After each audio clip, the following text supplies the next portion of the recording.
सबको कंजोत मुबारक हो। ये पूजा की थाली मैंने बनाई हुई है। ये इस साइड पूजा का सामान और वो कलश है। अब तो मैंने ये पूजा का सामान जो है सजाया और सूर्य भगवान जी को अर्घ्य दिया, धूप दीप दिखाया। अब कलश की भी पूजा करेंगे।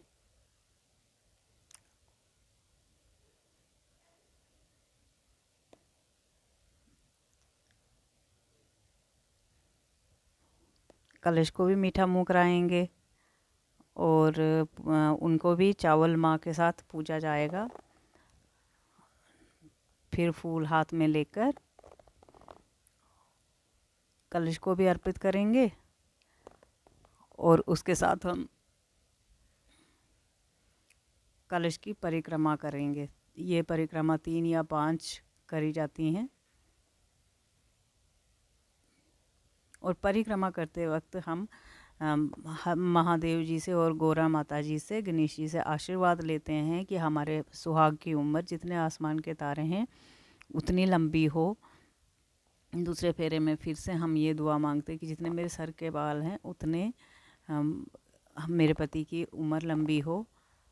तीसरे फेरे में भी हम अपने पति की लंबी उम्र की कामना करते हैं, उनके तरक्की की कामना करते हुए तीसरा फेरा भी लेते हैं। और उसके बाद तीसरे फेरे के जब तीसरा फेरा हो जाता है, मैं 3 ही फेरे कर रही हूँ, जो 5 करते हैं वो अनगिनत दुआएं मांगने को अपने पति के लिए, तो कितना कुछ मांग सकते हैं भगवान से। भगवान की तो हमेशा झोलियाँ भरते हैं।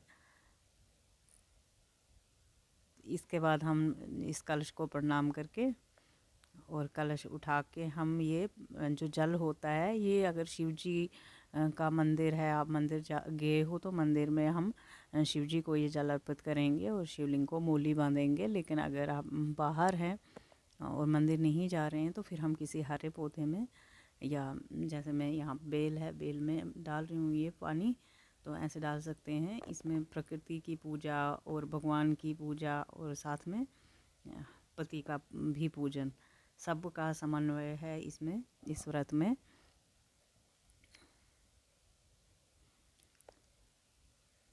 तो फिर प्रकृति माता को भी प्रणाम करके और अर्घ्य देकर ये पूजा संपन्न होती है।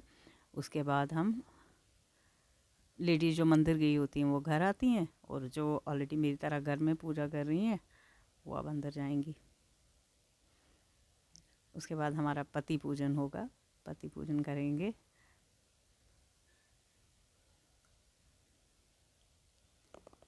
तो पतिदेव की भी आरती उतारी जाती है,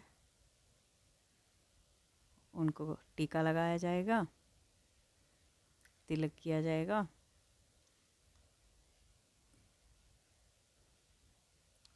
उसके बाद मुंह मीठा करा के फिर उनको वो हरमिंजल के फूल दिए जाएंगे, क्योंकि हमारी इस व्रत की पूजा जीतोई के फूल के साथ और हरमिंजल के फूल, चावल और माँ के साथ, माँ की दाल के साथ पूरी की जाती है। तो ये हरमिंजल के फूल ये सदाबहार होते हैं, साथ में ये जीतोन तो बिल्कुल सदाबहार होती है, ये कभी नहीं सूखती। तो ऐसे ही माना जाता है कि भाई हमारी जोड़ी भी हमेशा हरी रहे, तो कभी हम एक दूसरे से अलग ना हो। तो पतिदेव का भी आशीर्वाद लिया जाएगा और वो भी देंगे हमें आशीर्वाद सदा सुहागन रहने का। इसके बाद हमारी ठल चालू होगी। ठल का मतलब होता है सारे घरों में जाकर छोटे बड़े सबके पैर छूकर सुहागन रहने का आशीर्वाद लेना। तो यहाँ हमारा व्रत आज का संपन्न हुआ। इसके बाद हम ठल देने जाएंगे।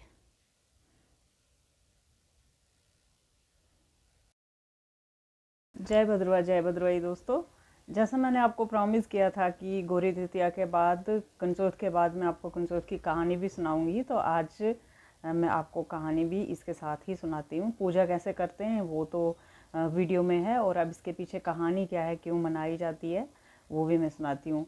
तो बेसिकली ये जो तृतीया तिथि होती है ये जगदम्बा माता से जुड़ी होती है। माता का हर जन्म में जब भी उद्भव हुआ है, कोई भी अवतार हुआ, वो ज़्यादा करके तृतीया तिथि को हुआ है, और हर तृतीया को किसी न किसी पर्व के रूप में मनाया जाता है। तो कभी आखा तीज आती है, कभी गौरी तीज आती है, कभी गणगौर मनाया जाता है, और कभी कजरी तीज आती है, हरियाली तीज आती है। तो जो भी तीज तिथि होती है वो माता के लिए मनाई जाती है। उस दिन माना जाता कि सुहागने और माता, क्योंकि अमर सुहागन माता है, तो अगर जो भी सुहागने इस टाइम पे व्रत करती हैं या त्यौहार मनाती हैं, श्रृंगार करती हैं, तो उनका सुहाग की उम्र लंबी होती है, ऐसा माना जाता है।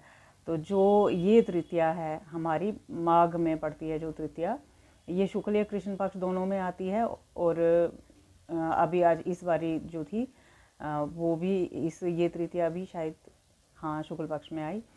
तो ये तृतीया इसीलिए मनाई जाती है क्योंकि इस दिन भी माता का जो शिव जी के साथ में विवाह हुआ था। और कौन सी माता थी, माता का कौन सा जन्म था, महादेव तो आदि महादेव हैं, लेकिन जिन माता का विवाह हुआ, जिन्होंने उनके लिए तपस्या की और इस दिन उनका विवाह हुआ, वो माता थी दक्ष पुत्री सती माता। तो एक ऐसा समय आया था जब बहुत सारे राक्षस बढ़ गए थे। कुछ को विष्णु जी मार सकते थे, कुछ को ब्रह्मा जी पैदा होने से रोक सकते थे, लेकिन कुछ को दोनों नहीं रोक सकते थे। शिव जी तो योग तपस्या में लीन थे। तो उन लोगों ने शिव जी के पास जाकर सभी देवताओं ने मिलकर प्रार्थना की कि शिव जी अब इन राक्षसों का हम वध नहीं कर सकते, और शायद आप भी वध नहीं कर सकते, जिनका आपके संतान को वध करना होगा उसके लिए आपको फिर से विवाह करना होगा। तो शिव जी ने देवताओं से कहा कि मैं विवाह करने को प्रस्तुत हूँ, तैयार हूँ, लेकिन वो कौन सी कन्या होगी जो मेरे साथ विवाह करेगी, मेरा तेज मेरा प्रकाश सह सकेगी। तो ब्रह्मा जी ने कहा कि वो कन्या पैदा हो चुकी है। वो प्रजापति दक्ष के घर में उनकी सबसे छोटी 27वीं पुत्री के रूप में प्रकट हुई है, और उनका लालन पालन हो रहा था। वो शुरू से ही बहुत पूजा पाठी थी। माता रानी जो होती हैं, सती माता जो होती हैं, वो बहुत ज़्यादा पूजा पाठी होती हैं। और उन्होंने एक समय के साथ नारद जी के कहने पर शिव जी को पाने के लिए तपस्या भी शुरू कर दी थी। तो जब ब्रह्मा जी ने शिव जी से ऐसे प्रश्न किया कि भाई आप शादी करो, तो शिव जी गए, उन्होंने कहा मैं उनकी परीक्षा लूँगा। तो जब शिव जी सती माता के पास आए, वहाँ उनकी परीक्षा लेने के लिए अलख निरंजन करके उन्होंने बोला पुत्री मांगो, क्या वरदान चाहिए, पुत्री करके बोला। फिर भी सती माता उन्हें पहचान गई और उन्होंने कहा शिव जी हे महादेव, जो आप वरदान देना चाहते हो वो मुझे वरदान आप दे सकते हो, जो वरदान आप देने आए हो वही वरदान मुझे दीजिए। तो शिव जी ने कहा उन्होंने कहा ततस्तु, आप मेरी भार्या बनो, आप मेरी पत्नी बनो। उन्होंने माता ने कहा कि ठीक है, ये तो मैं यही करना चाहती थी कि मैं आपकी पत्नी बनूं, यही मेरा वरदान था। फिर उसके बाद उन्होंने दक्ष के साथ जो बहुत सारे संघर्ष करने के बाद जो इनका विवाह हुआ, उस विवाह को पढ़ने के लिए, जिसे भद्रवाही में पाड़ा बोलते हैं, पंडित बोलते हैं, ब्रह्मा जी को चुना गया। ये कथा जो है ब्रह्मा जी ने खुद नारद जी को बताई है, गौंतर की, गौरी तृतीया की, कंचोत की कथा।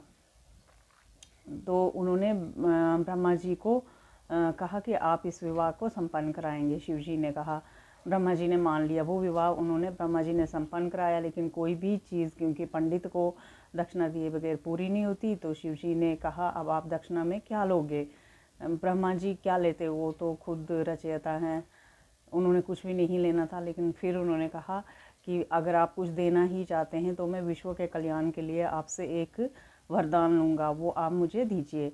तो शिव जी ने वरदान मांगने को कहा। ब्रह्मा जी ने अपने लिए नहीं, विष्णु जी के लिए नहीं, किसी भी देवता के लिए नहीं, बल्कि मानव जाति के लिए एक वरदान मांगा कि आज जो यहाँ विवाह वेदी तैयार की गई है, मंडप तैयार किया गया है, आप शिव गौरा दोनों इसमें हमेशा के लिए प्रतिष्ठित रहें, इसमें स्थापित रहें, और इस तिथि पर जो भी सुहागन व्रत रखे, अपने पति के लिए व्रत रखे, वो उनकी लंबी उम्र हो।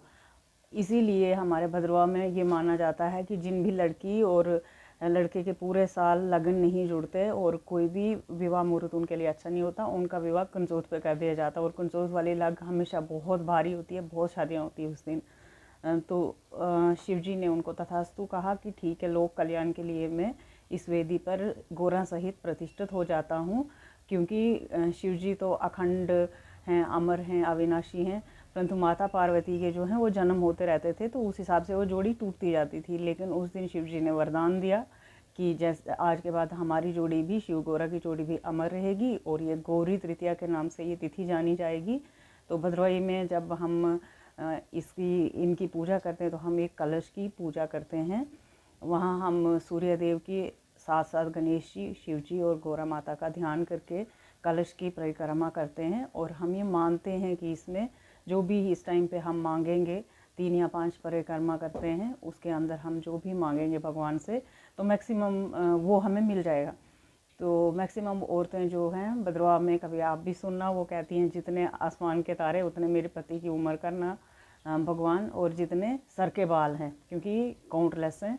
तो हम ऐसे ये दुआ मांगते हैं, ये प्रार्थना करते हैं भगवान जी से कि इतनी हमारे पति की उम्र लंबी हो।